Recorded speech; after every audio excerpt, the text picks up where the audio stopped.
জুবিনৰ বাবে মোৰ অন্তৰখন কান্দি থাকে। জুবিনৰ মৃত্যুৰ পিছত কেৱল তেওঁৰ কথাই মনত পৰি থাকে। জুবিন মৰাৰ পিছে ওৰ কথাই খালি মনে পড়ে থাকে। ঘৰত মোৰ মামাৰ মৃত্যু হৈছে কিন্তু মামাৰ কথাও মনত নপৰে, কেৱল জুবিনৰ কথাহে মনত পৰি থাকে।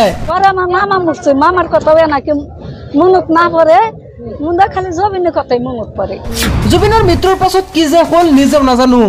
জুবিন মরার পিছে না কেনাকে যে হইছি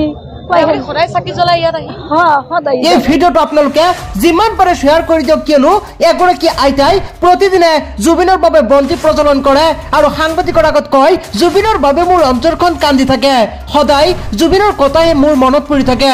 মোৰ ঘৰত মোৰ মামাৰ মৃত্যু হৈছে কিন্তু মামাৰ কথা মনত নপৰে, আনহাতে জুবিনৰ কথাকে সদায় মনত পৰি থাকে। জুবিনৰ মৃত্যুৰ পাছত কি যে হল নিজেও নাজানো। লগতে মুছলমান আইতাগৰাকীয়ে কৈছে মই জুবিনক সদায় দেখিছিলো, মই জুবিনক সদায় লগ পাইছিলো, কিন্তু এতিয়া যে কি হল নিজেও নাজানো। সঁচাই জুবিন অনুৰাগীৰ পৰিসৰ কিমান যে দীঘল সেয়া কোনো শব্দৰে প্ৰকাশ কৰিব নোৱাৰি।